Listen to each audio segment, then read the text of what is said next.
You are watching the Fayetteville Government Channel. Up next, full coverage of the latest meeting of the Environmental Action Committee.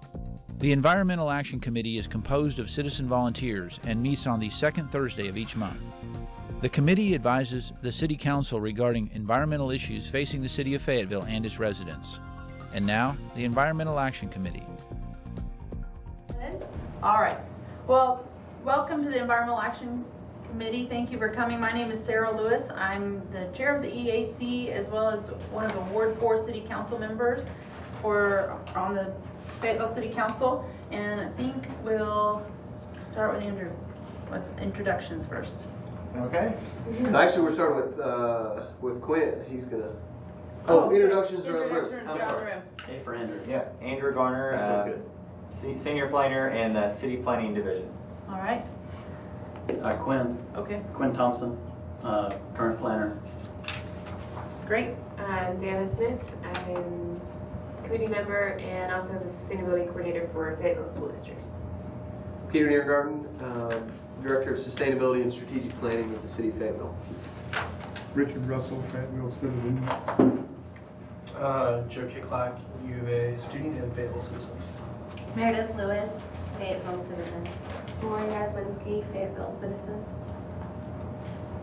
Great, thank you. So our agenda today is to discuss an agenda item on the City Council agenda for November 8th, and that's a Thursday, so keep that in mind. But this agenda item is about a rezoning request for a piece of property that falls within the designated green infrastructure area that was mapped out and assessed by multiple parties, including the USGS and Natural Heritage Association, lots of scientists at the university, and identified this area as potential, well, not potential, as part of the Enduring Green Network in Fayetteville and beyond. It goes beyond Fayetteville's city limits it's in this region. And so I want to talk about that with you and where that stands at this point. And then this is very related to the next topic, because this committee needs to have a way to be notified and have a say in, have a chance to give input in and advise the council on issues related to the Enduring Green Network and green infrastructure topics. And so, for example, it would have been helpful in making a recommendation to the council before this came to the council in this particular instance. Then number 3, community wildlife habitat project and update, and I think Deanna's going to give an update on that. And then we'll talk about the November meeting, but also as we move into 2013, we need to make a recommendation to the city clerk about when this meeting meets regularly, so we need to be looking at that, and so we want to be thinking about that. So as far as Brookberry goes, and our staff can help with this as well, but where that stands right now, we did hear it Tuesday night. Man, was that Tuesday night? Mm-hmm. Tuesday night. And it's a very full house. It's a very hot topic. And this location is just east of Highway 265. And you know where Old Wire Road intersects with with Highway 265? It'd be so east of 265 and then south of that area, so south of the Brookberry subdivision. It would access, right now it would access through Brookberry, and that's one of the reasons it is a contentious issue, in that the neighborhood is worried about increased traffic, and already on both sides of the area it's a lot of traffic, but also there is interest in that area, and the fact that there's multiple subdivisions. There's Campbell. It's possible to show it. Oh yeah. Where it is. You have Google Earth or Google Map on there. Looks like you have. Oh yeah, that's a good idea. Yeah, that's a good idea. The Candlewood and what's another? Savannah. To the east. There's one to the north. Savannah to the, or Candlewood to the west. So there's multiple neighborhoods all around. And really there's no park, like you can't walk to a park anywhere in that area without crossing a major highway. And also there's Where am I going from here, Quinn? Go west, please. That's Savannah right there. actually you're very You're right close. here. You're almost on top of it, right there, that big 20 area. acres right Yeah. there. So you can see where, so the wooded area that we're talking about is this. Yeah, the acreage that's being proposed is this right here. There's a house here, so it's like this. I think it comes in here. And this is 21 acres. And they're proposing RSF, they proposed RSF 4 to, which is four units per acre. And then the Planning Commission denied that and established RSF 0.5. And they then are appealing that to the City Council, or they're appealing that at the City Council. And so with RSF 0.5 is 1 unit per 2 acres. And so the neighbors they like the idea of less dense in this area, but there's, what? Sorry, Oh, no. should I come in? I just said it was the houses over there. The huge lots Yeah, is what I but was they're going big The for. houses are enormous. Yeah, big houses. One thing is, this is not exactly accurate because this is not a road. It's a dirt road that's a privately owned road on private property, as are these. That's one of the concerns, is there's no other access to it without establishing the access. So the fire marshal is concerned about it, and then also this is all Flint Creek, which there's a streamside protection ordinance zone around there that you all help write the code for. And then this area, along with all of this, is part of, so this, you can see this is all wooded, part of the school. I think is this Garner's? Where's Garner's? It's over in here. It's over east. Right in here somewhere. Okay, so this is over there. So this is all school grounds. So you can see that there's also this, really a remnant of a natural area in there that's the reason why the Natural Heritage Association Green Infrastructure Project designated this as an important area to consider conservation when developing.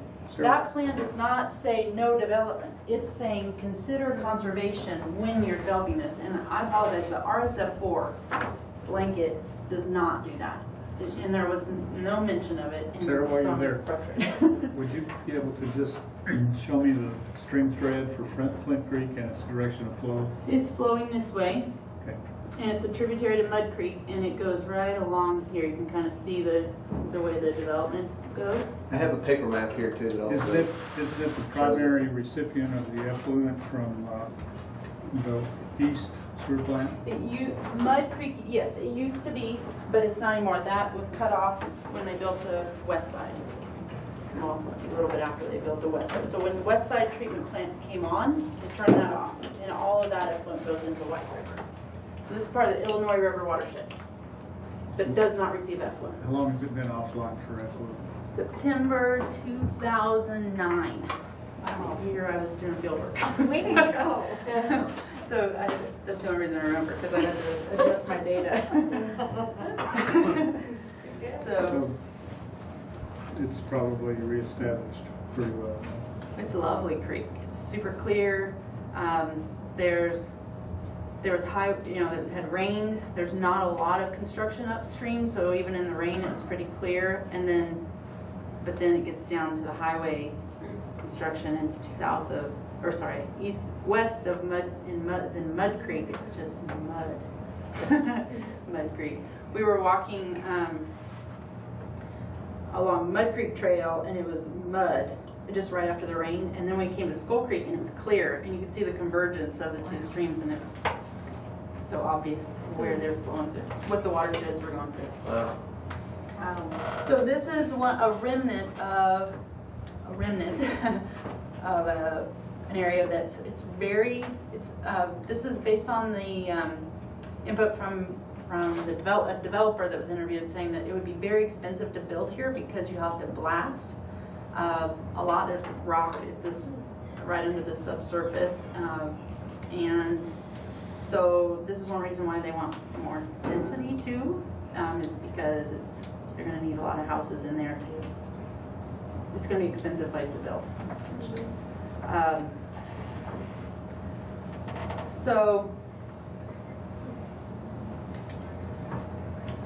I guess, do you have questions about that at this point, or where things stand? So I will say this, that there is right now where it stands, what was presented was a bill of assurance saying that they would only build 37 homes along with RSF 4. Now that bill of assurance then goes into the types of, what is that called in a POA? Homeowners Association? Covenants, thank you. Like the different covenants that they would match Campbellwood or Savannah covenants and this kind of thing. The neighbors want more they're saying that wasn't enough of a reduction. And so this was kind of the conversation at the meeting. There is a real issue, there's a real issue with, and we see this in Ward 4 a lot. These folks, because of development, really it's a flashy Ozark hydrograph too, but there's a lot of development too that's caused these areas to have high water, extra high water in high water times. And there's a concern that putting roofs here, roads and sod will cause increased runoff, less infiltration, and therefore higher water down here. And that increases flooding, of course, but then it also reduces the bank stability in those areas. So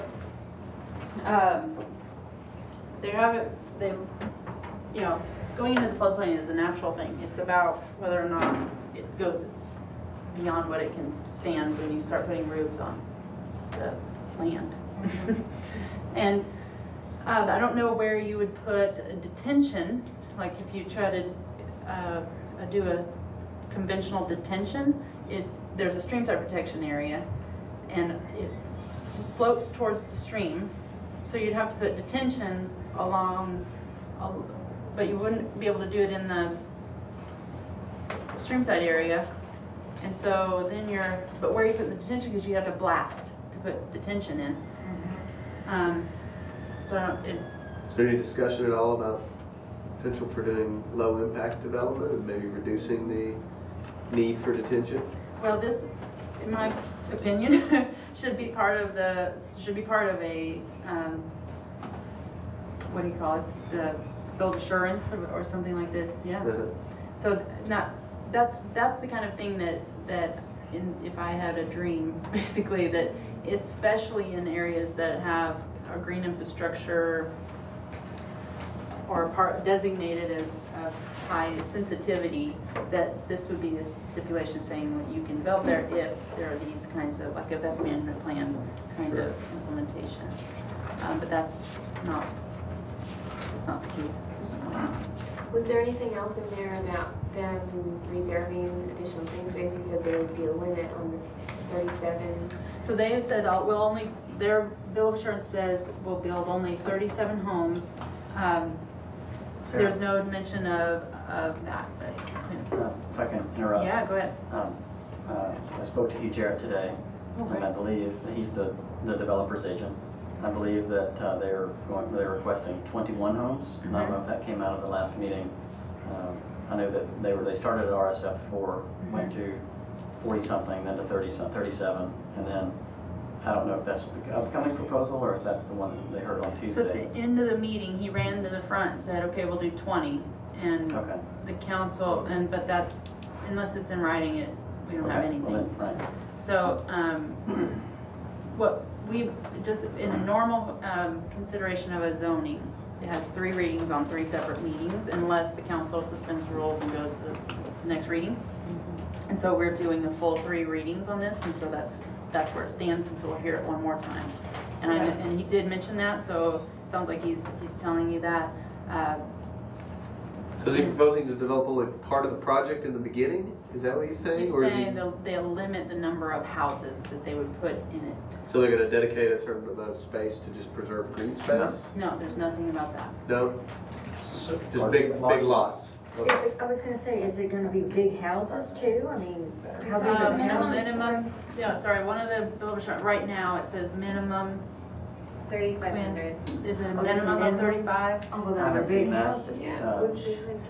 But they would be That's not large big. houses. But the economics of it, and probably Richard will back you up on the economics of a lot that large is going to mean a large house. That's the way. So there'll be way big, that- large houses. 35, yeah. Well, and that goes with the area And anyway. it goes with, it will make the neighbors more comfortable. Yeah, make them happier. Then, so I've spoke with the neighbors have been communicating that that's still too many with that, with no access, with just a single, with an access through their neighborhood and so, but also this idea that there's no guarantee that they won't pay into an escrow and not put a park or some sort of green space in or a conservation area.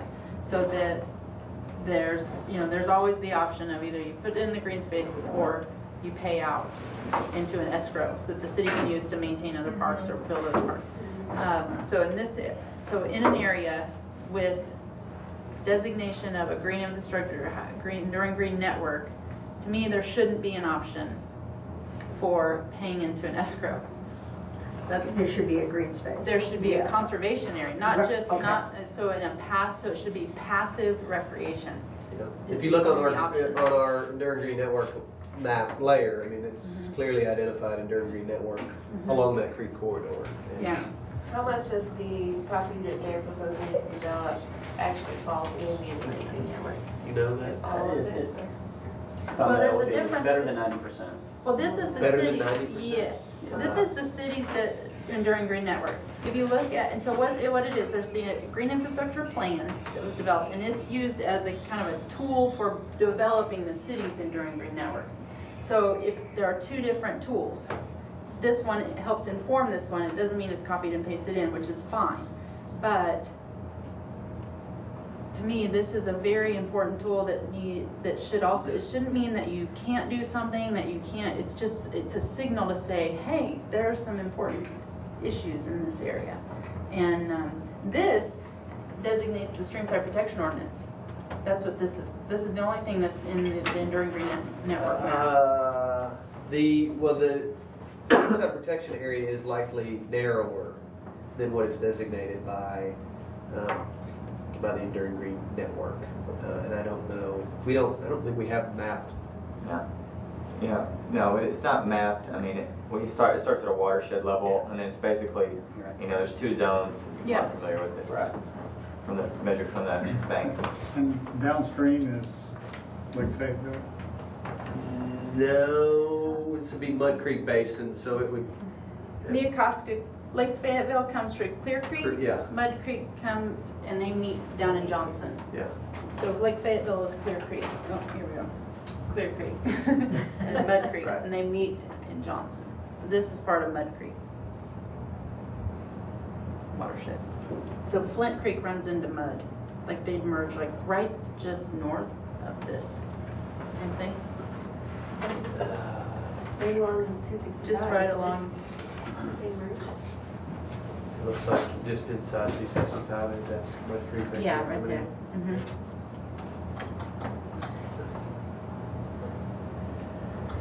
So how much green space is there in that area?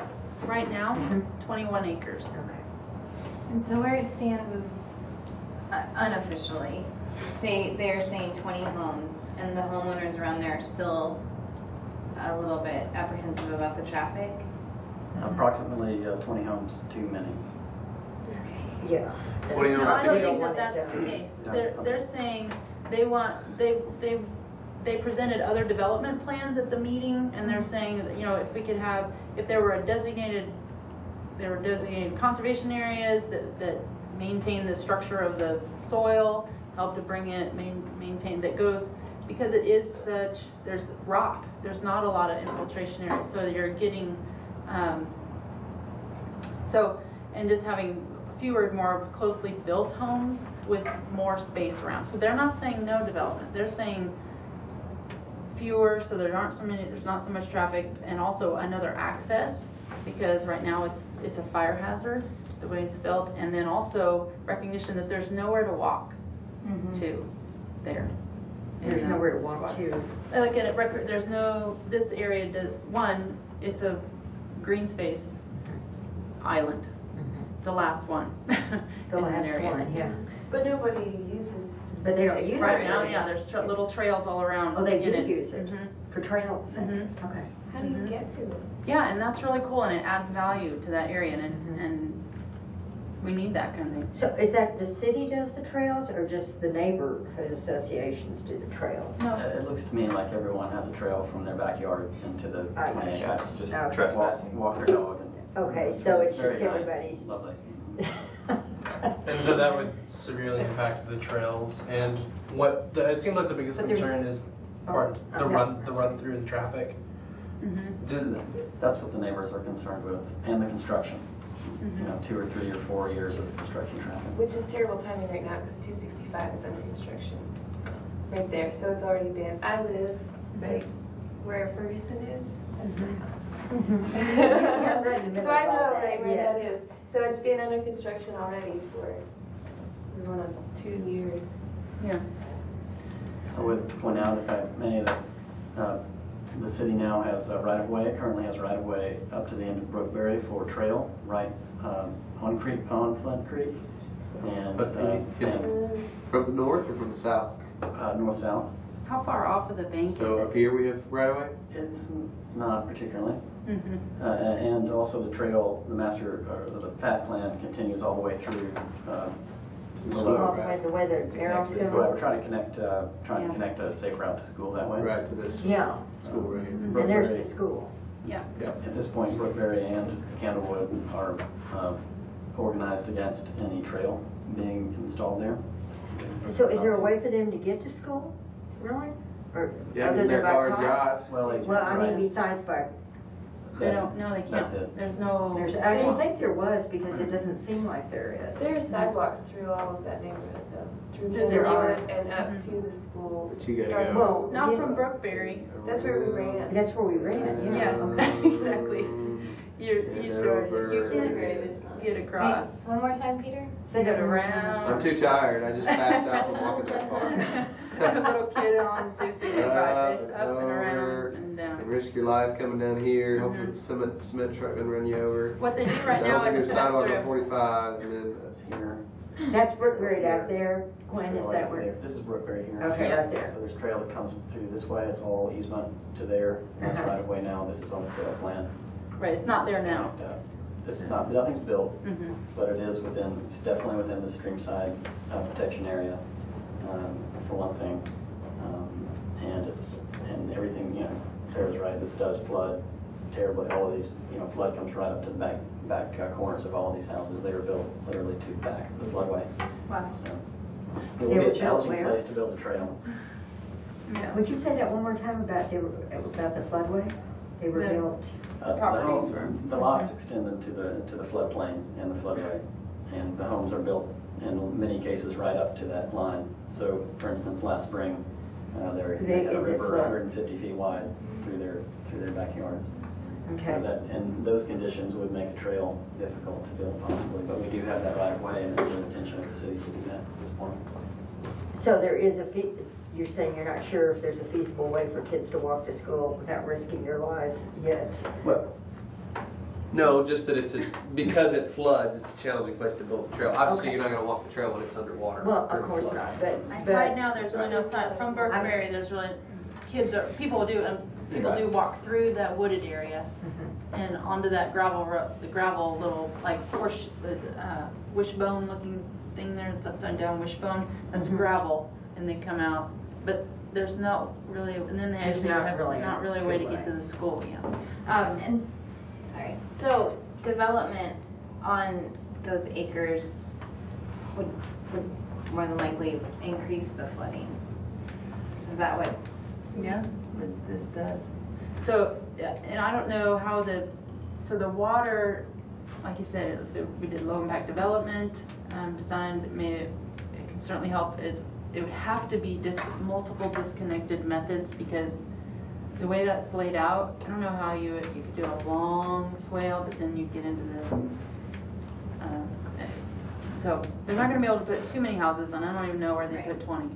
Is it possible if they did it very smartly, they could actually ease the flooding? That's right. I mean, no, but I mean, not just like mitigate the development from making it worse, but actually make the flooding better, even with development. Does that make sense?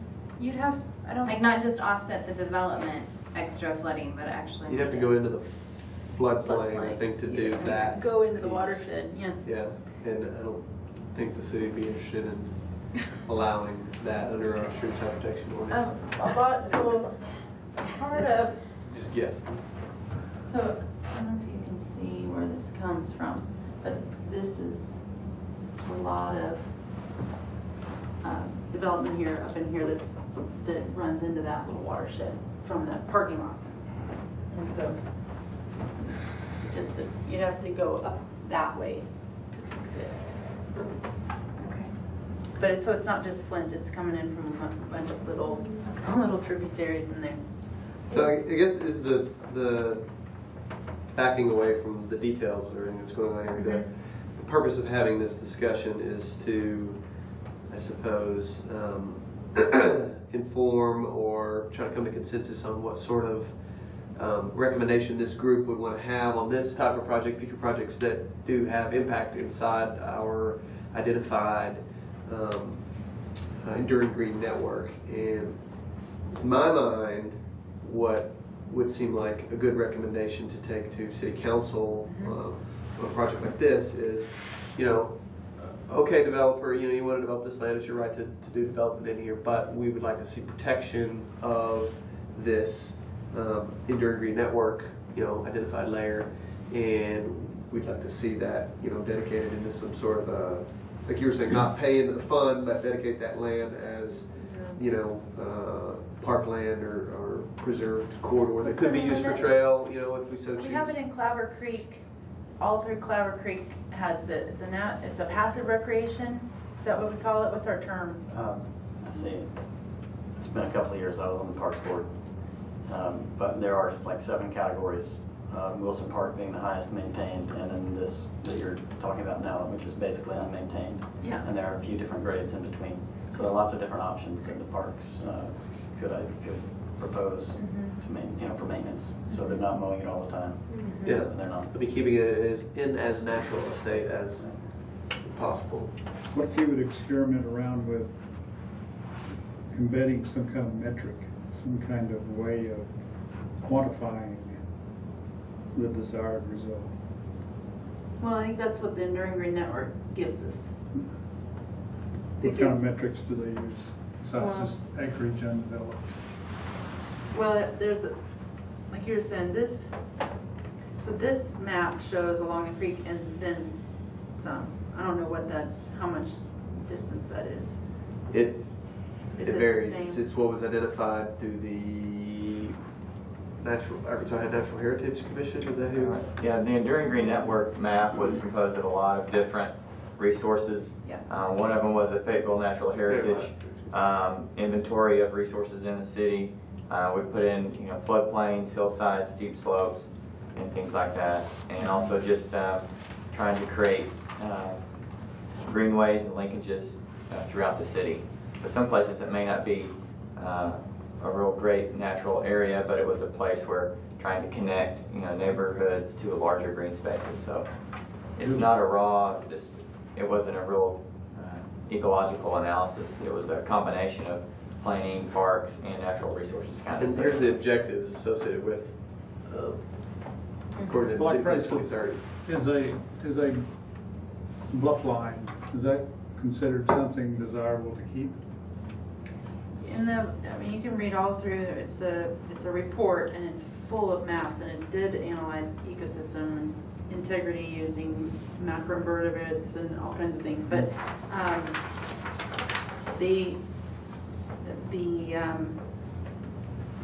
the metrics are the visual maps that were delineated areas based on what he was saying, like slope, sensitive hillsides, stream sides, I believe also remnant prairie areas.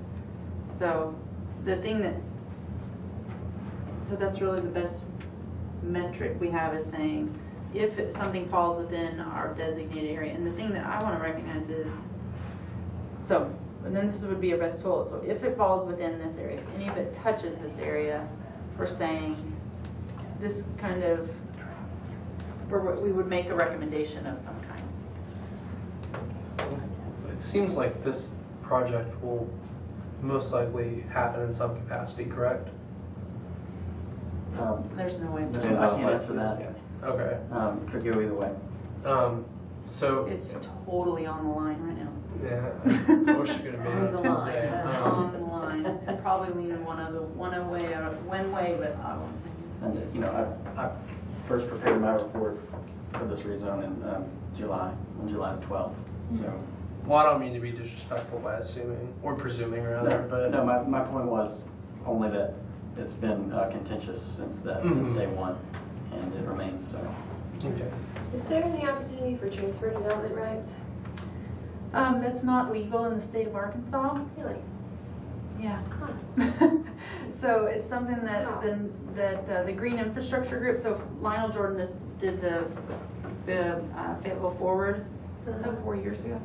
3.5 years ago? And one of the groups that came out of that was the Green Infrastructure Group, that then helped work on developing this, establishing the Enduring Green Network.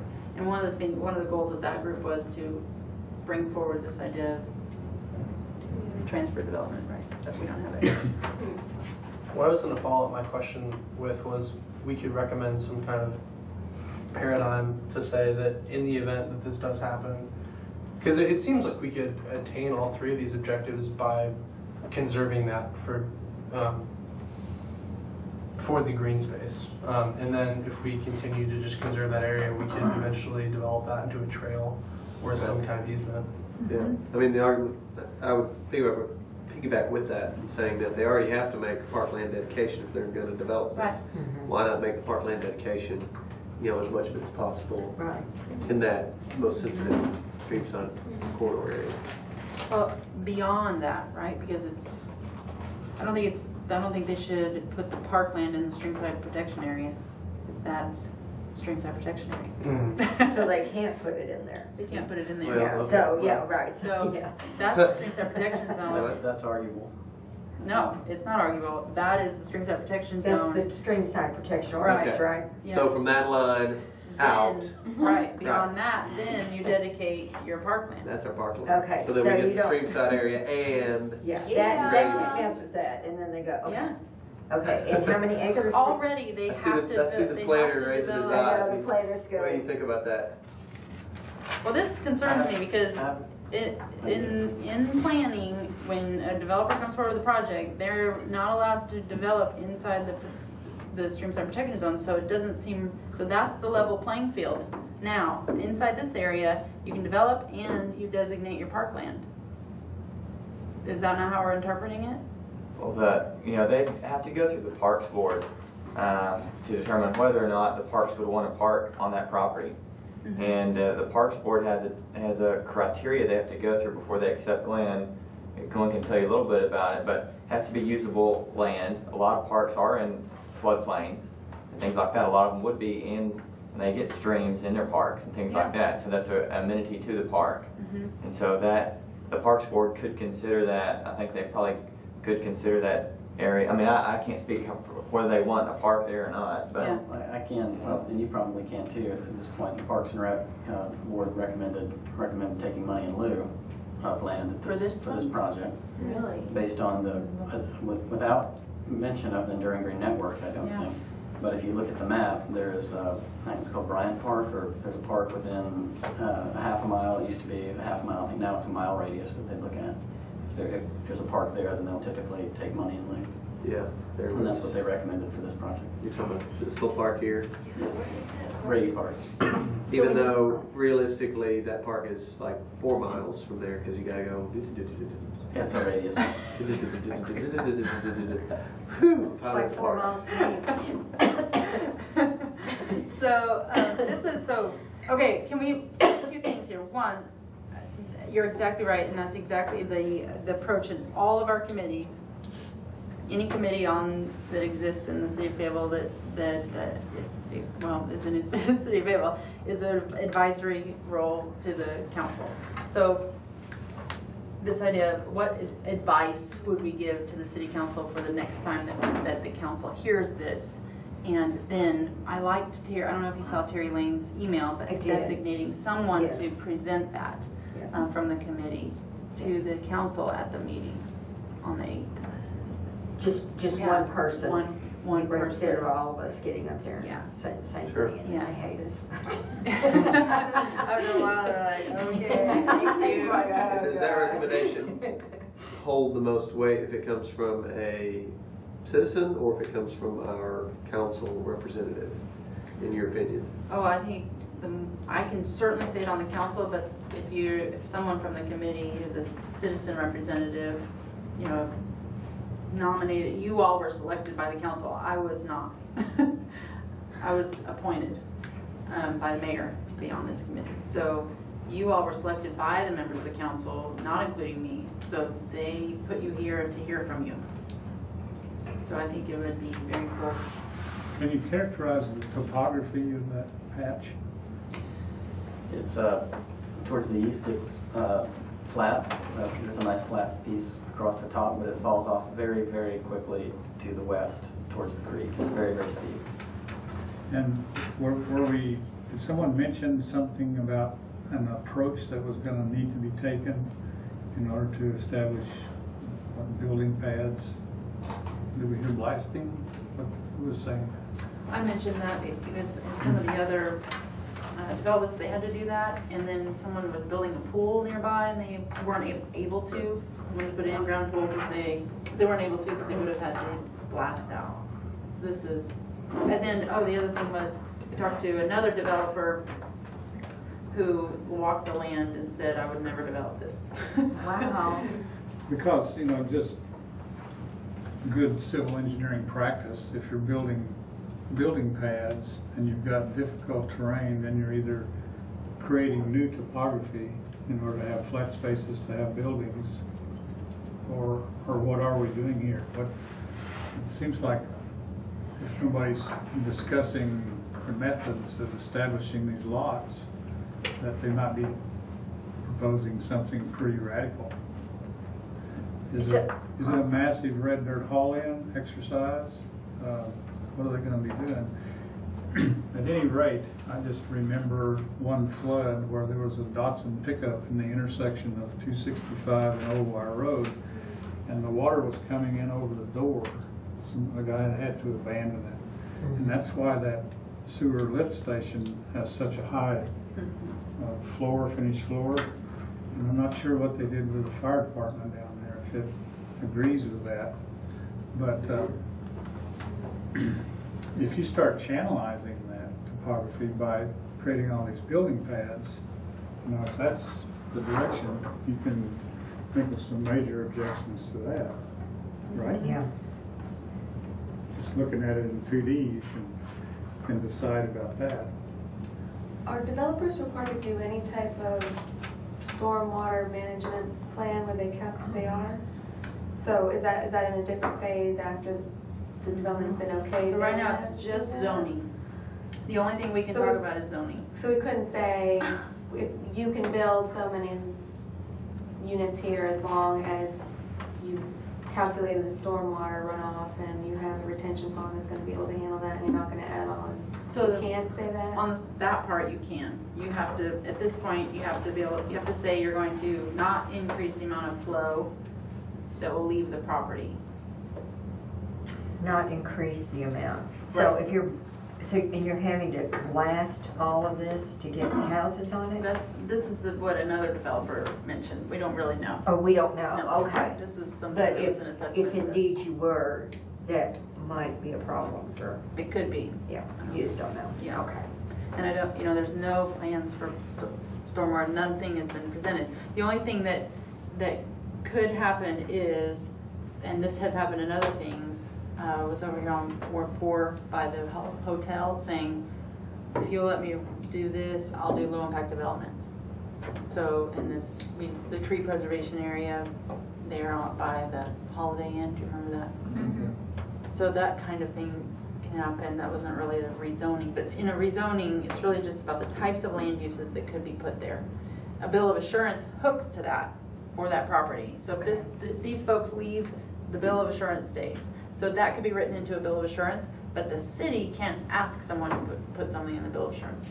And I don't know if that includes I think council members. I have to ask. If we're, but we can say, I won't support this unless something about this, but you can't really ask someone to do a bill of assurance. They have to come to us with a bill of assurance. Could we not recommend, like, the city council ought not allow this unless there was a bill of assurance? That said, this. Okay. Yeah, you could do that. So you would advise the council to say, this should not be supported unless these things are considered, or support this only if these things are considered. And we need to do that for the next meeting. For the November 8th meeting, Okay. which we don't have a meeting for then. No, so we need to do it We need now. to do it now. So it sounds like there's general consensus that LID would be something to include in there. So will you restate what you said? Do you remember? Your recommendation? Mine was that if they want to develop the property, that the city not take the parkland dedication money. Oh, yeah. That they dedicate, Yes. the area along the, I guess, just outside the stream side Area. protection area as conservation easement in whatever that acreage that's required. So there's a required acreage, so. Yeah, there's come no up- parkland requirement It's a for acre fraction, development, right? Based on the Fraction number of of what units okay. that you want to build. Yeah.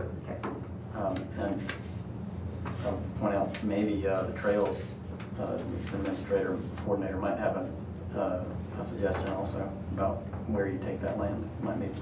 Yeah, I think including that trail, because that's a really good point, to keep that connectivity, and also if you're talking about connecting it down to the school. Yeah. Is there another stream Yeah. on the other side? Yeah, there's another tributary that comes in. I don't know what it's called. Skiller here, and then here. There's one right There's here as two. well. It's like a little, I believe. comes in over south. Right in here. It intersects and comes from over here. Yeah, okay. What is that property that the mouse is over right now? Is that just another, This? so there's an easement through there, right? Mhm. You said for the trail? Is that green space? But No, it's- it's on the west side. It's really through the creek, or right on the bluff. Right Over here? that's How much recent is farther. that? That's Roseberry, right? It's real steep right How recent is your Oh, no, photo okay, sorry. overlay? Yeah. Quinn, you know how recent that photo overlay is? This one? Yeah, there's been a bunch of Google Earth trees sometimes taken out says, along but- 265. Oh, there's no telling Google. It looks like there's a lot of red dirt right there, Richard, up on 265. Yeah. So I would say that's this year. Fairly recent. Okay, so, So we dedicate dedicate the enduring. parkland inside the space, inside the Enduring- area. yeah, inside the And it Enduring jives Green with the Network. Enduring Green Network and where we would prefer alignment for trails. Mhm. And then the developers were required to incorporate a LID LID component into and stormwater management. What does LID stand for? low impact development. Rain gardens, green roofs, bioswales. And by the way, just for the record, I love Block Street. Block Street rocks. Everybody, love it. If you get a chance to go in the rain to Block Street and see the bioswales working tremendously well, do it. It's beautiful. So that's an example of low impact development in Block Street. Okay. Okay, yes. Oh, I'm sorry. Another concern I would have, that's kind of been brought up, is what it would take to go developing that land. If it is bedrock, and they will have to blast or carry in a lot of dirt. One thing I've seen around town is that developers will begin to develop land and they will financial problems come up, and it turns out to be this huge eyesore that everybody has to drive by. They've cleared it. It's just dirt work. And I guess my concern would is if there was a way to do soil testing or a plan where they know exactly what they're going to have to do to develop that, rather than just going in blind and ruining This it happened and abandoning it. and I don't know who was involved in that, but the one with the tree preservation and the over there by the Holiday Inn, there was language in there that said something about that said no trees can be removed until there's something, you know, that's been everything's been checked and passed, and nothing can be done until, I don't know how that was worded, but I thought it was the first time I'd ever seen that. Well, what is it called when they drill down in just to see? It's a geotechnical. Ore testing. It's a geotechnical analysis. Soil test. Or soil test too. They can So do is it- boreholes and they can just do cores. It doesn't that fall- are 8 inches. to 12 They inches. can figure it out. Does it fall? It doesn't fall on hillside. No. It's not steep enough. It's steep, but it's not. I mean, it's slope, but not 15%. You know, I would like to maybe speak to that Yeah. for, you know, when we had the development boom, you know, 3, 4, 5 years ago, there were, and then the market fell and a lot of projects did go bankrupt. We saw a lot of what you're talking about, just sites left around town, just dirt eroding constantly, things like that. It was not good. We've changed the ordinances in the last couple of years. Before somebody can even get a grading permit to start moving dirt, they have to give the city public improvement guarantees, which is like a bond or a letter of credit or cash or a check. So if the project goes south, the city can call on that letter of credit, and we at least have enough money to go and shoot hydro seed over it, stabilize it. So hopefully a lot of those problems that we've seen around town, you That's know, awesome. will be better. And it's not going to totally get rid of it, but at least you have some assurance that the city we're getting that guarantee in place. Yeah, that's very good. There are some okay things with slowdown. Yeah. That's where you were talking Oh, about. thank So you. do we need to find Okay, find so somebody to come to council on Yes. November 8th? We do. And first, is there a motion about presenting these components? Essentially, what we want to present are these components for consideration. So you're saying, please council consider this in your vote. I'll make a motion Okay. to present the following, Consideration of dedicating, dedicating part of the land for park, and also the LID stormwater. and stormwater Are there other considerations that we, well, with Did you include the geotechnical? the trail. Oh, the trail. Yeah, the trail. And also, I don't know if we need to put in about the Streamside Protection Act, but make sure that they're aware of that. I think that's a given, I think. Well, I Is would it? just say that, Oh. well, I would say congratulations. It was in almost everyone's comments during the meeting. It was Oh, good. very high Oh, and good. a major part of the conversation, so that's cool. And it wasn't me. It was the community, so that's cool. So essentially, in your, so the things I have listed here, just to make sure I've captured everything. Consideration of implementing low-impact development, stormwater because of the flooding downstream, the potential for flooding downstream, and water quality protection.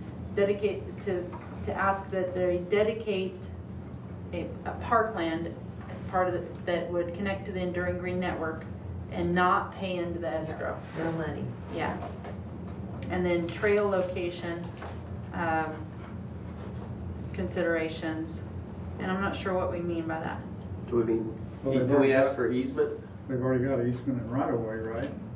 Can't ask for easement? Not really in zoning. I mean, what you guys are talking about as just from a legal standpoint, it's making me feel uncomfortable. You might as well just try it, I guess. Yeah. But I feel like the city attorney will will not allow these Well, we types of can't things, ask but. for these things, but yeah. these are things the council should consider when considering, these are topics. So, one, they should be thinking about stormwater. As staff, you can certainly need to think about that. The council, this is, okay, the role of this committee is to bring up topics that you want your city leaders to think about when voting. That's what your role is. And these are topics you think they should think about. What kind of stormwater management is possible in this when you're talking about land uses? Should you put 4 units per acre on this property? What kind of parkland and conservation? And so zoning is a land use issue. So what kinds of land uses do we want there? We want parkland dedication in that area. And we want trail location. We want the consideration of where the trail would go. Maybe that's part of the dedication of the parkland. And then obviously the streamside protection ordinance area goes through there and should be part of the conversation. Yeah. As far as the trail business, what do we already know? You mentioned earlier that there were some easements and what right-of-ways and easements.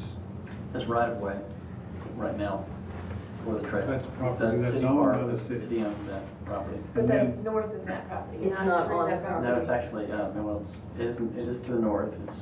It bisects Brookberry. It goes, it just about wraps Brookberry. Well, I mean, And then it goes down to the edge of Brookberry. And then the FAT plan, the trail plan, future trails are designated to continue. We don't have any easements there. so, So I'm wondering, we would want to point them to consider something that was logical to link up with what's already in place, right? Yeah, we just mentioned that as part of. yeah. And trails will be a part of this development if they present development plans. This is still the rezone period, but trails must be a part of that. Where it goes, I suppose is negotiable. Yeah, I don't know. So that's what, I think, so as far as what's on the table is the zoning. Right. And so we have to think about the density and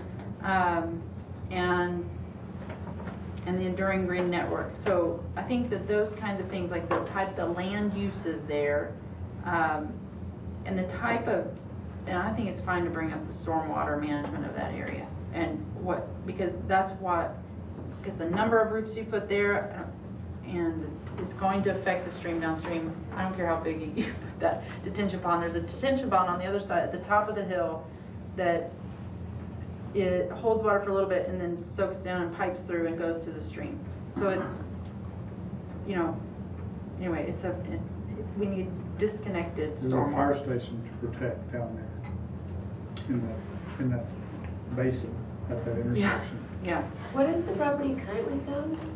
RA, Which is, residential agriculture. oh, okay.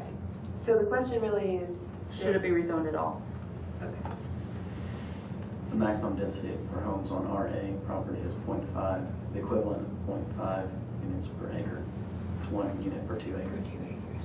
1 unit per 2 acres. Yeah, and that's what RA 7.5 is. Can you- And that's what Proposing Not very well. the planning commission is Four. proposed.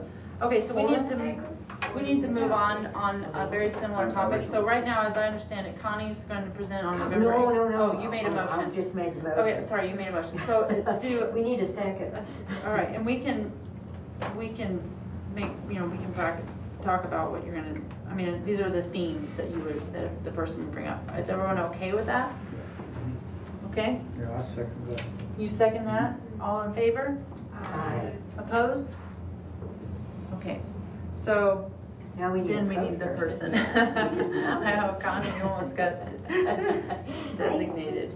I can do it, I'm just not very good at speaking. You know this. You're I'll fine. practice though. Okay, We'll type you something. That'd be great.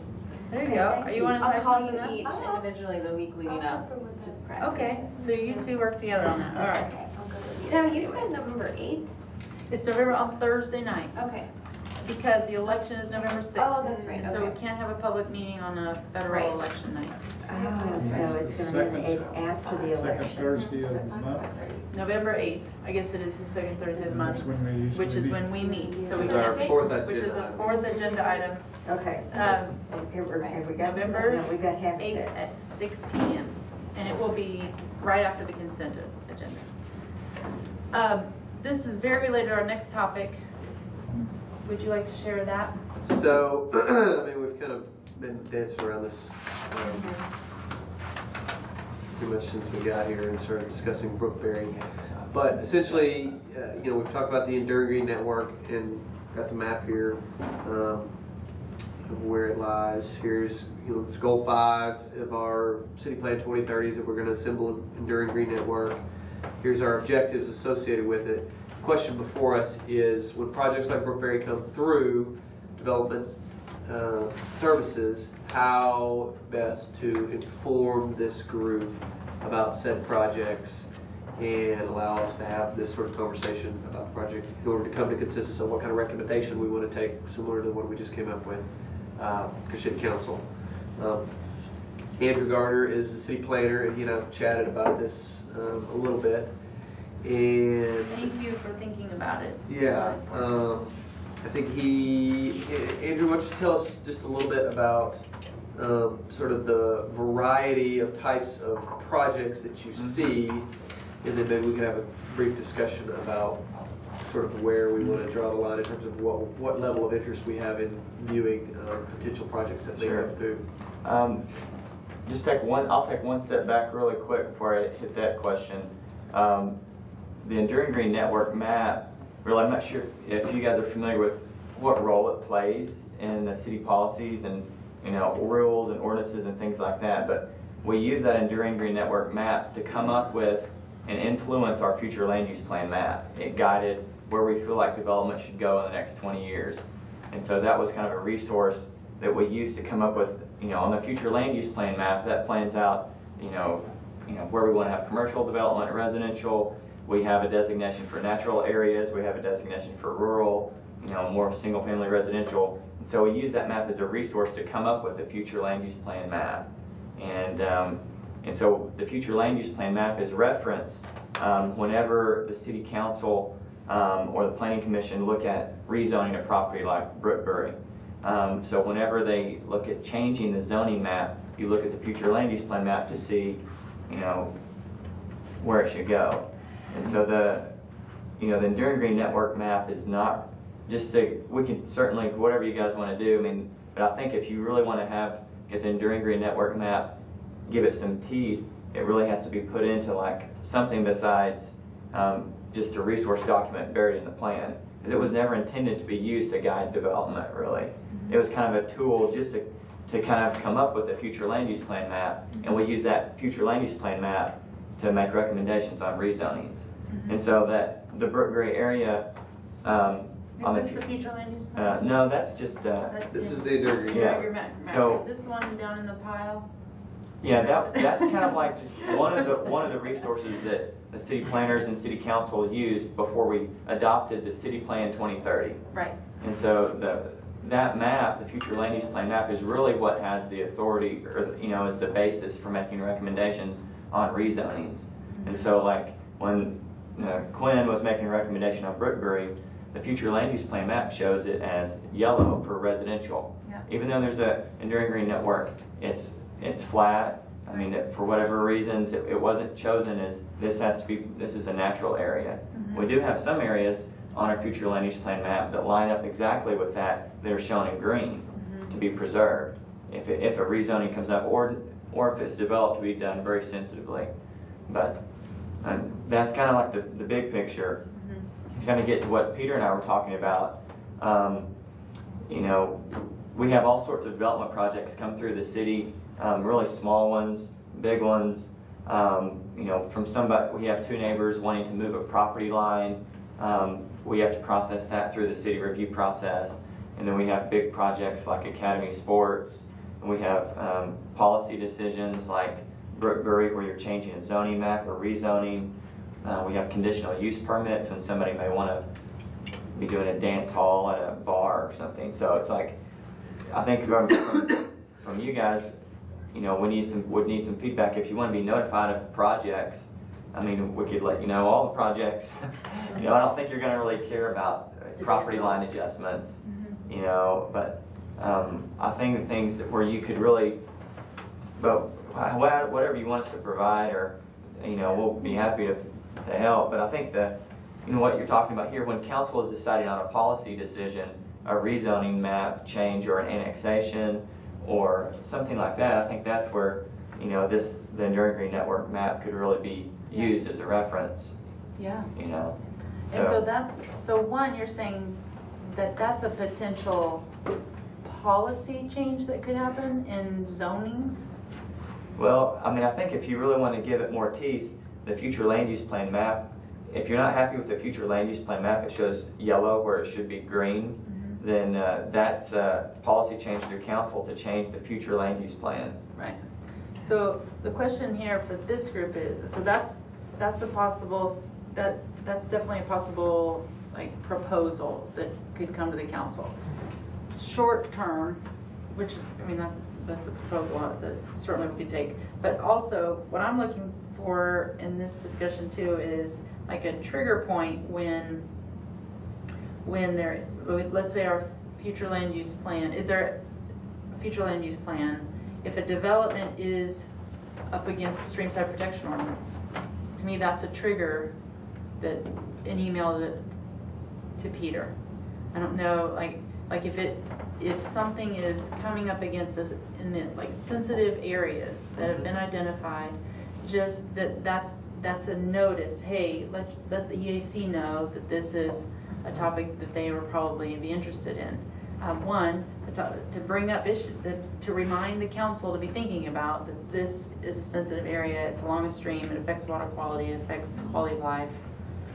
So that's, I think because I think we have there are certainly things in place already. We do think about these topics already a lot. And so that I feel like there isn't a consistent way to notify this advisory council of those topics. And I feel like that is missing. One, I mean, at least a notification that this committee hears about that. To me, there's inequity across our committees on the level of advisory to the council. I mean, the Parks Board gets every single development, right? That's a lot of work. Everything with a bed. Everything. So, every residential development. Yeah. So, like, I don't know that is another step in the development process, right? And I don't know that we need to add that in the development process, but this group certainly needs to know and get a ping when there's something in a floodplain or something in a wetland or something in a so whenever there's an environmental impact, we need to know about it. Yeah. But there has to be a way to define that. Yeah. So how did you? You could say every time there's an environmental impact, right? Well, so, so like, what's the trigger for staff? What was the trigger for this? Right here. What? Me. Okay. So your council member in the future can always bring things to you. Right. But I'm saying that I even don't always know when there's something that's coming up on council. And so by the time it's to the council and through council, so it needs to be more efficient than that. The only reason this came to council is because it was appealed. Yeah. So typically this would be handled without council ever being aware of it. Which is another thing. Really? Is there? Oh, sorry. They don't have This to is a rezone. I'm sorry. I was thinking rezone. of preliminary plat or something of that nature. Okay. You're right. A That's rezone true. always goes through city council. Sorry. My apologies. No, it's okay. I had that earlier too with them because like I said, it was appealed. And if it was, flagged by staff and brought to this committee, it would come sooner in the whole process Right, than, yeah. than waiting until it Right. Sarah's attention. And now it's on the third reading and you're just now talking about it. So it needs to be a trigger at least. Yeah, I think what Andrew and I discussed, and I think we can have some sense of sensibility between the two of us, where this group's probably not concerned about a lot split between two neighbors that happen inside the Enduring Green Network, but rezonings or development projects where dirt is being moved or planned to be moved inside this Enduring Green Network, and it's likely something that you guys at least want to hear about. And we may not need to bring, have a whole hour-long discussion about it, but at least, the picture on the screen. Here's what's going on. What do you guys think? Here's where the Enduring Green Network is. Are we fine with it, or do we want to make comments to City Council? That's our opportunity to take the discussion to the next level. Does that seem fair to you, I think Andrew? Yeah, I mean, one thing, you know, the development review process is very open and public. I mean, we have all these projects. We send out a lot of people in the community just want to stay aware of what's going on. And you know, if somebody on the EAC, Peter, you can attend what's called the technical plat review meeting. We just go over all the projects. I mean, it's once every 2 weeks. It takes an hour or whatever. And you would, you know, so somebody could, if you really want to stay more involved in the development review process, I mean, it's very public and open. You would just have to jump in. You know, if somebody wants to, we could get you on the email list, and you might just want to get on a list of emails for the projects. You could just scan through them real quick, and if you say, oh look, there's a big restaurant over there by Mud Creek over by Olive Garden or something, I want to take a look at that, then you could call us or whatever. Or if you want, Peter and I could just kind of, I mean, anyway, that's an option. It's certainly available for people to look at. No, that's certainly an option. What I'm looking for is the same kind of treatment for this committee that other committees get, is notification, you're designated, they were selected to inform the council, and they're not having that opportunity, and that's not good enough. And so there needs to be a trigger. So if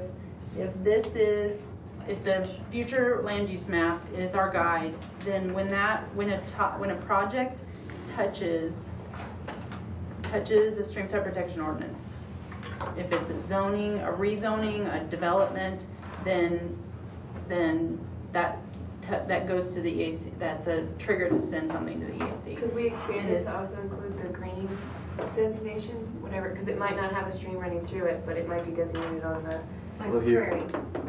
And during green network. No, I mean on the long term. That's what I'm saying. So if it's in the future land use, so right now you're using the future land use map. And you use that all the time. You don't look at this. No. So I'm saying let's use what you use as the trigger. You know what I mean? Like if it's, I love the idea of this, but I'm saying right now, if it's a future land use map that they're using. Right, so on the future land use map, some areas are designated as green. And some areas, so go a step further than streamside ordinance to also include if it touches one of the areas designated as green. But I think what he mentioned, which is fine, but he mentioned like with the Brookberry, it's yellow. But it would, with the streamside ordinance would trigger it. Oh, okay. So it would be one of two triggers, streamside ordinance, or if it touches a green. What might be the, sorry, go ahead. And then Quinn with. Andrew and I were talking about your enduring green network layer can be a trigger. It can be a trigger. Okay. You know, otherwise, like you said, if it's yellow and there's no stream, then I'm not seeing that, and you won't know about it. And I think your focus should be lower down than the city council. I know that's your focus, but you know, most of what we do doesn't go that far. Okay. So rezone, it will, but development, not necessarily. If you want that kind of, the planning commission probably should hear about it first, so you should probably, it's up to you, but you might have recommendations to the planning commission or recommendations to go in a packet. When we build our staff recommendation, that has comments from solid waste or fire, parks and rec. It has, you know, so those are all city departments, but it seems to me that might be the place to get it. I don't know if that's legal or not. You might have sustainability start issuing a memo on development projects. And that's I mean, what they've never done that before. Headed to. Oh, It's a lot more work. Yeah, that's it. You know, So this is what I'm asking too. Like we may need a resolution that says that like this kind of thing would be a step in a. I'm also a proponent for not adding a lot of work to people. I don't think that there needs to be a lot of work here. I'm saying, we're already doing this process, what's the trigger point that would signal an email to Peter to say, hey, bring this topic up to EAC at a certain point in time? And I like the idea that it would come earlier in the process. So I think that's what we're looking for here. I like those ideas a lot. I want to hear from everybody, but I guess I also want to be respectful of time because I know it's limited. So. I just had a quick question about the FLUM. How was that generated, and is it reviewed, and is it amended? Yeah, the future land use map is reevaluated every 5 years. It's by state law. The future land use map is kind of guiding Where are we in backbone. that cycle? We just adopted it last year, or maybe it was the year before. So it's 6 Lane 2030. So it will be another 4 years till we look at it again. Unless, you know, sometimes there are amendments to it or things like, well, actually they really hardly, it's really not amended very, very rarely, I don't think, except every 5 years. But Who participates in that? the citizens of the whole city typically, The charrette. yeah. We had a series of citywide meetings, and then it went through the planning commission, really are the ones that make the plan, and then they make it, and the council adopts it. Is it wall to wall? I promise this is my last question. Is it wall to wall, complete city limits, and everything has to be something? Mm-hmm. So things like this might have just happened by default. Right, I mean, it's, you know, yeah, we don't get down to a real fine tooth comb, we on some of that. So there'd be an opportunity for the committee Participate to in that. participate, be Sure. When is the next prepared one? for that. Well, Said it'll 4 years. maybe a couple 4 of years. years, But- but no, that's a great idea to make sure we try to involve all the appointed and elected officials and invite them to all the meetings. And I would imagine we invited the EAC to those meetings, but you know, we could make it a bigger point to maybe have a breakout session just on the future land use plan map with this group or something. Somebody could be Awesome. collecting data now and have it ready then. But since we're just in this cycle now, I would personally, as a member of this committee, like to look at the future land use map and maybe have a session where we study it, look at it, kind of become familiar with it, because I don't know much of anything about it, Is it so. up on the site, Uh-huh. accessible? Well, it's accessible, but I would like to have a discussion with other Yeah, people it's a other good than just agenda me. item. I'm sorry, that was another question. No, you didn't get that one. Sarah, I agree that it just should be automatic that almost every project be brought to this committee. I mean, I know it's another step. Okay, you go to the park board first with a project, right? Just see if they're going to require money in lieu or land. And I've been lucky to catch that sometimes. It's made a difference by being there. Other times it didn't make any difference. At least there was an alternative. Just thought of it. Make what? Does every project go to park board? Everything with a bed. Everything with a bed, right? That's what you Oh, yeah, you said that. But I think there might be, A rezone would not. there might be projects that Rezone would this not. group is interested in seeing that don't have a Don't bed. have a bed. They're still inside the Right. enduring green Okay. network. Well, maybe we found it. If somebody turns dirt, that's a change of geography and geology. Yep. It's permanent. Once red dirt is spilled on a piece of land, it will never grow a vegetable, it will never grow a wildflower. And everywhere you go, there's a little layer of soil put over gravel or red dirt, and people try to grow plants there, and they don't do well as perennials in that situation. And Aubrey, I want to fall in the middle somewhere.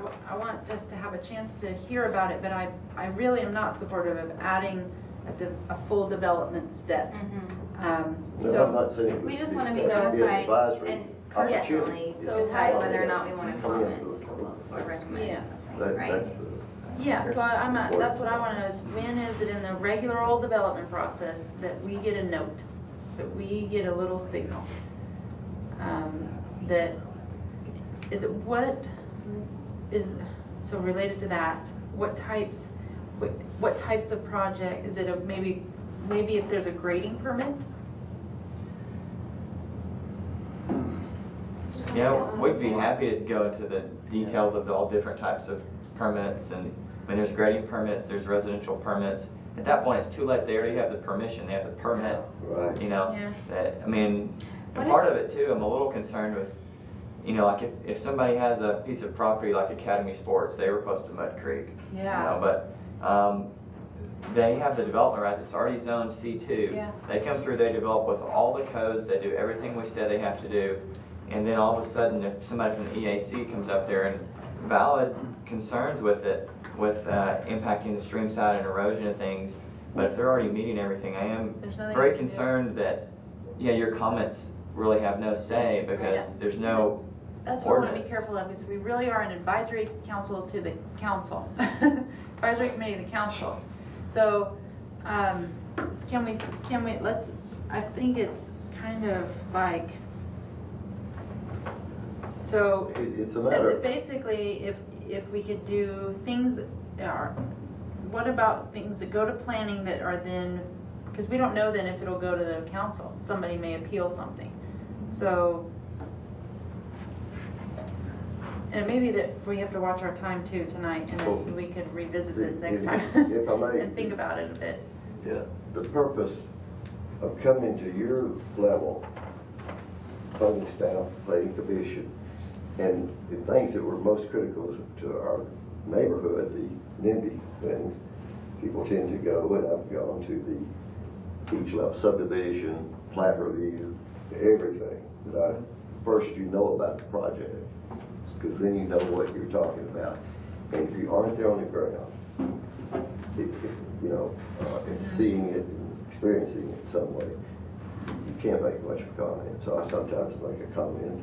It's irrelevant because there's a factor I don't know about. I did 2 weeks ago or so. But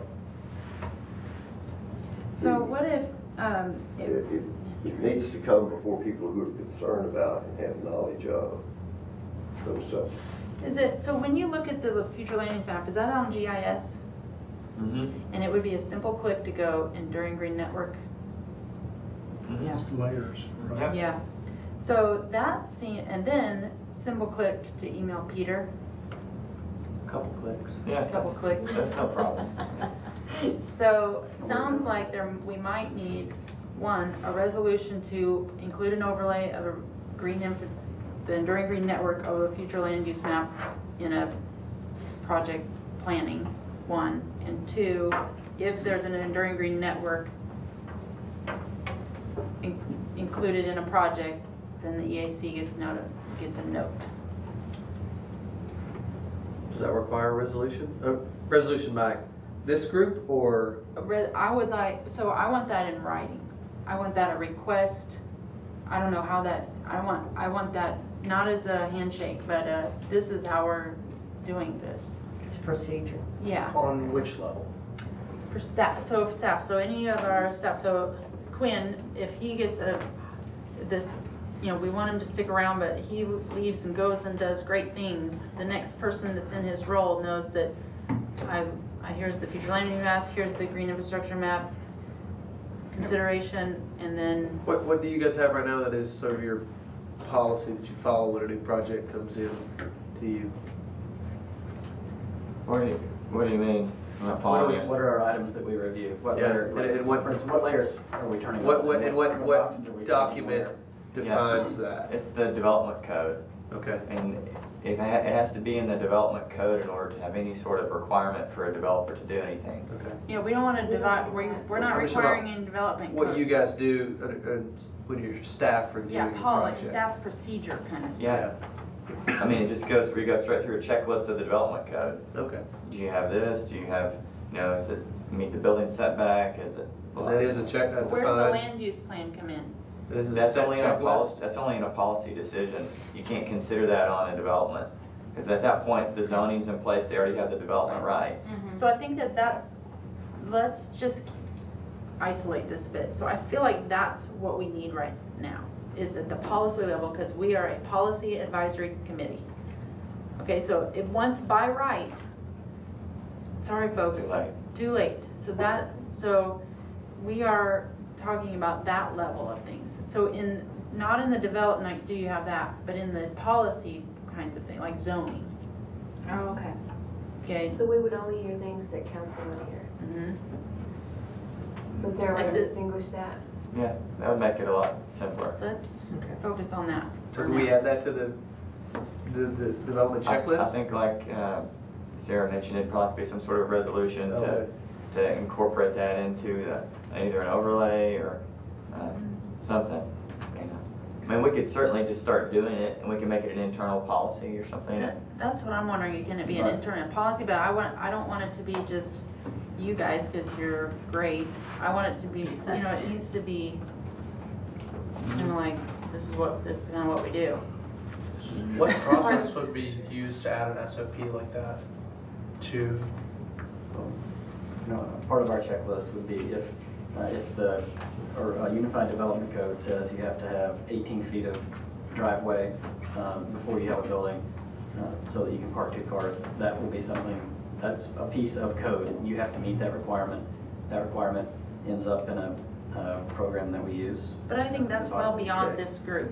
And I think that is. That's Yeah. not, but that's how that would work. But I don't think, you know. So when a developer comes, an applicant comes to your office, what are the things you begin to look at? When for like, they went like for Brookberry, for the Zoning. rezoning, zoning, right? So. Property rights of way, easement, Mhm. any number, Mhm. flood. So did you look at the map? I mean, did you look at the future land? And that's part of your And check. this one? Yeah, Particularly for Brookberry, absolutely, and we saw So is yellow that- all around it, and we saw yellow, right. and so it was Is hard that like for a staff to checklist? do. I'm digging for like your step. I know you just have that in your mind, but is there like a policy list Yeah. that you guys follow? Yeah, for whenever you make a recommendation on a rezoning, there's certain legal findings of fact that have to be made by the council and planning commission. And so, yeah, one of those findings is the rezoning consistent with the future land use plan? And so, okay, let's look. Okay, that's yellow here. They're proposing residential, check. It's consistent. So the future land use plan would have to be modified or something to include some of the things you're talking about, to include that in that finding. Or, you know, the. Maybe right after that, so Right say, after that does it fall step. in the green, enduring green network? Mm-hmm. No. Yeah. Move along, yes? Send it Yes, Yeah. yes, send an OTAC. Next, it shouldn't add a ton of procedural stuff. It should be, is that, I feel like that's a resolution that we could bring to council saying, this little sentence would go in that document, those steps. Turn this cog, which will release this ball, which will run. Right. Basically. And one, that builds in the consideration of enduring green network into zoning, saying it's a trigger, not just for the AC, but also for our decision. I mean, it's a tool that we spent time and energy evaluating. But mostly, I mean, that's what the thing is, the intent is to notify this group. Yeah. So that's the important thing here. And if that's a good place for that. Yeah, I mean, council members, planning commissioners, and planners themselves have different things they have to know. Mm-hmm. And the requirements for some of those don't include what other people should. And a committee like this should purposely, if you don't already have a degree like hers, a PhD Well, this in a would bring related up, subject, but everybody here does have background in these matters, and everybody here is willing to learn more. And I hope that everybody that's ever serving on this committee will be the same way. And if they want to see the details of what goes on in the city, and they want to advise wisely. And if you're trained as an engineer, but you weren't trained in environmental engineering, then there'll be things that you may not have thought of unless you're just a person who cared about those things. You learn, we don't just learn what we learn in school. Sure. Everybody has Only with different expertise. parts. So that's really the goal here. So I think what I'd like to propose for the sake of time is if maybe we can try to draft some language related to this kind of. So I feel like we've arrived at, yes, we recognize that in the policy level zoning kinds of process, if a new applicant comes, there would be a trigger within the operating But not procedures. just zoning, right? So couldn't it be? I think if that's where anybody- we're getting complicated, because they go through different processes, different checklists for different types of permits, right? And your permits are extensive and complicated, Yeah. and we don't understand them all. For So, land use, maybe that's where. Anything that comes through the planning department that would go to council. So it's like three things. Comes to the planning department, goes to council, and touches the enduring green network. Okay. So, what were the three? So pretty much when somebody gets something rezoned, you lose control of it after that. Yeah. Then you immediately are told, no, we can't force them to do that. And that happened with That's the by sale right. part particularly over here. They zoned it a certain way. Now people over there complain, why is that those buildings up against the street? Well, I've tried to explain to the world, that's a new, what do you call it, category? But they thought at least it would be back away from there's nowhere to park. I mean, you know, that, the rezoning took care That's of the it. first one. It's lost. That's the Goes obvious to one. planning. Okay.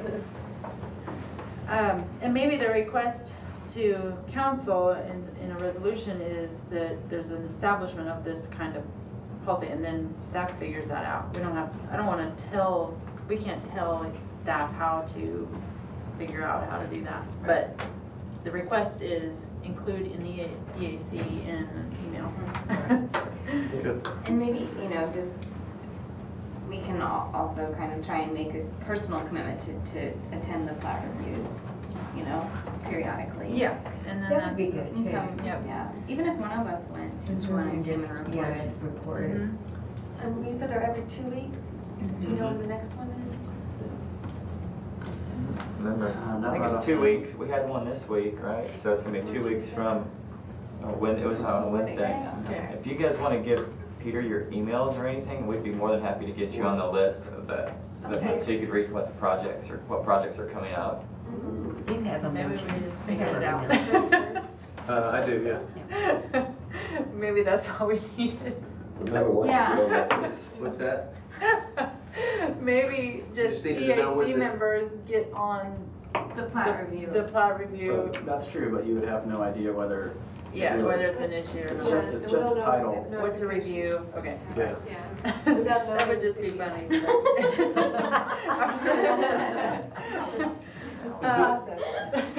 it not only just a title, but isn't it also a link? Isn't a hyperlink? I don't think, is that email? I think it's just a title with a brief description of the project, and it wouldn't necessarily tell you anything about enduring green network. This is the issue that we're Okay. talking about here. It wouldn't say, mention that, it wouldn't. And on agenda, is it linked up on agendas? That's my, that would be beautiful, right? That it would goes more say in-depth. touches enduring green networks. Yeah. If it just had that, that language. Oh, that's held up That would be They would know. If it just 326. mentioned it. Yeah. Okay, next meeting is, I feel like we need to come back to this. So I would like to draft some language that could go to council to request that this be included in. And I also want to respect your time tonight. Can we hold on to the community wildlife habitat, or is there an event that's coming up? I can just tell you really quickly, and then we can decide if we need to talk about it later. It's, Terry said that. Thank you. Thank you, honey. She said as part of the maintenance for the community wildlife habitat status, need to conduct another community speaker event to satisfy public outreach points. Okay. And she wants to do this sometime this fall before Christmas break. Ooh, oh, that's pretty. So quick. that would be the only reason to talk about it.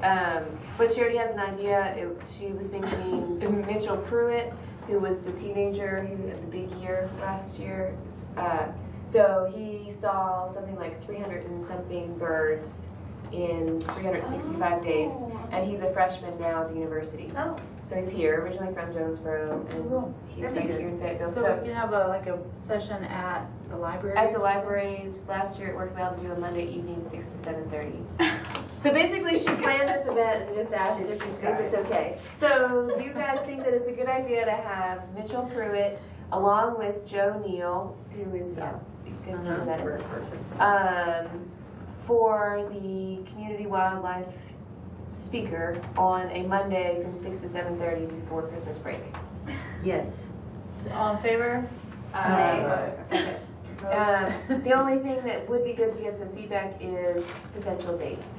Okay. So Mondays between now and Christmas. The first Monday after the third week of November. So the first Monday after Thanksgiving. Which I guess maybe the fourth week. Because that, I think that time, because you're going to lose university students on the 6th. Pretty Yeah. quickly, This year. yeah. So I probably the think that's- Monday before December 6th? Yeah, because once December comes, it's all over. When does FPS get out this year? 5, 4, 3, December 3rd. Third. Let's propose it's- December 3rd. Okay. I guess I anytime after moved to December. propose is good. December Yeah, it 3rd. really is. Where would it be? At the library.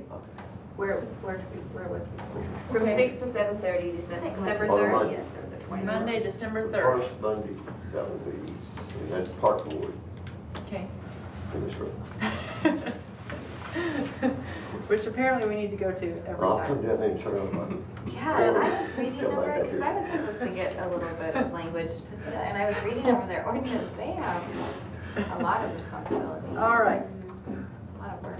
Okay, It's a so lot of December work. 3rd or November 26th would be the Monday after Thanksgiving.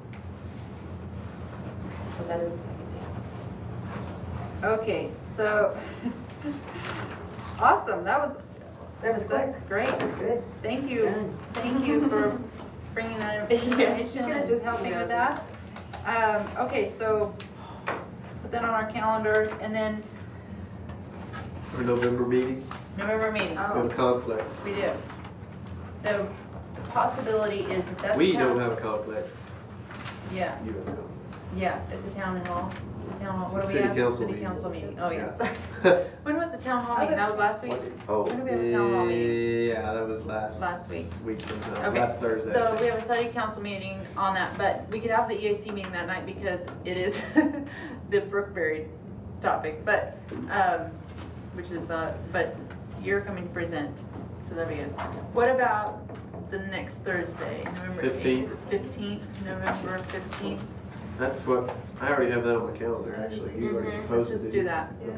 Terry, I know she said she had consistent conflicts with that right now, but but she said this last one, didn't she? she said that's coming up in the Last end. week was not good, but Okay. Thursdays aren't good. So November 15th. Thursdays are. Let's move it to Wednesday. Nobody's got Richard has nothing. Richard. Yeah, I've got a steady Wednesday commitment. Oh, How about Tuesday? Or is that already? What's city council?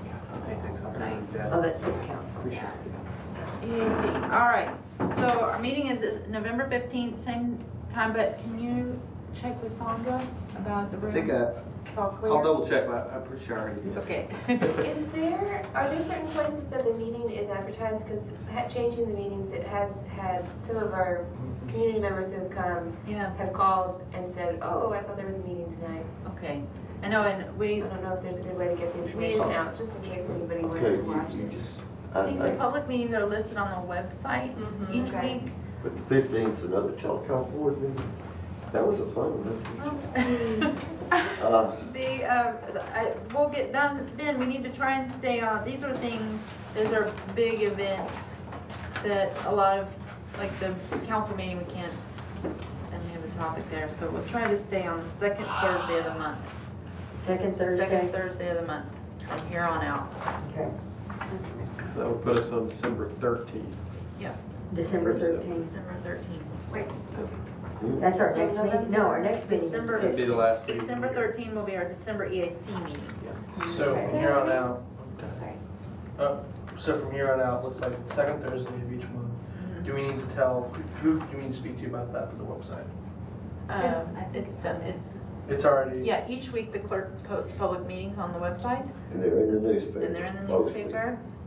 But we've always used the second Thursday of the month. That's right, okay. It's been historically the case, just in the last couple months, it's gotten weird. Okay, that's what I It's- couldn't remember. Yeah, the clerk has, I'll double check on that, but I'm pretty sure I notified her with the room reservation because they manage this room as And well. the front page of the city website has Mhm. on the left side public meetings, Mhm. and when you click into it, you get the whole month's calendar. Sometimes it's part of it.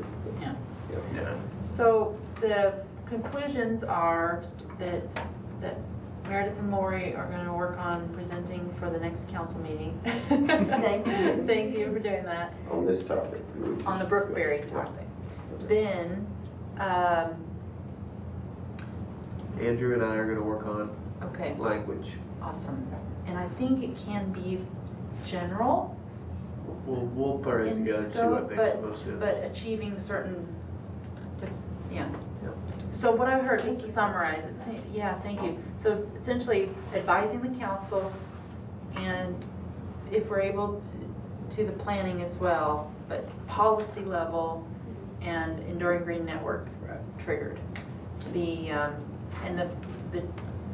feel like policy level thing should be that, then beyond that, it's up to staff to figure out how to do that the most efficiently, and I feel like it should be the most efficient way that it's built into our existing system, you know, and it's not. But right now, there really isn't a trigger for considering the Enduring Green Network, is what we come to find out. Right. You know? Yeah. And that's a problem. That's a problem.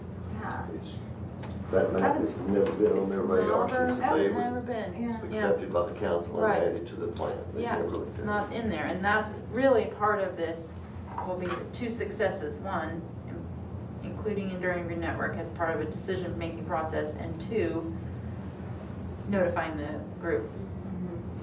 Well, it sounds like it was considered when they made the, The future land use. Future land They use. certainly did that. Mhm. But it's not like, it's not Not a part part. of the consideration in looking at Detailed detailed decisions. decisions.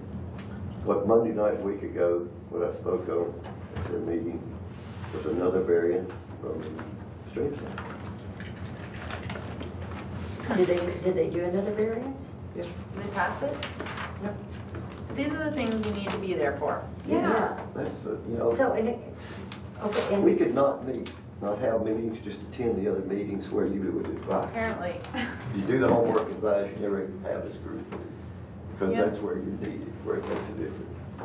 And, you know, it's very hard to do that homework. And the city council members aren't told that you have to go out and do all this homework. They're told, well, you get a packet of stuff and you will be on 2 committees, and they don't tell you what, ahead of time, you don't know going in that it'll be that Yeah. much. Well, we have an orientation now, Should learn, yeah. but, well, any other final comments or questions? I was just gonna ask, when was your last meeting with us then? It would be December. It's December. Yeah. are you not So on we're this? gonna have to do You're not on something. this committee anymore? So I'm not running for city council. I knew Another that, term. but I thought you'd still be on this committee. Well, She has I'm to sign up and appointed, get yeah, I have to appointed. go through it, I would have to apply and do It's all the same okay, things you did. can. Okay. Thank you. Yes, So please. go And ahead. I may just do that. Apply beforehand. So then I just roll right over. Yeah, and then you just rolled over so you don't miss it. She can still come to meetings even if she's It's a not public meeting, officially. it's a public meeting. Yeah. She gets to talk all So- she wants.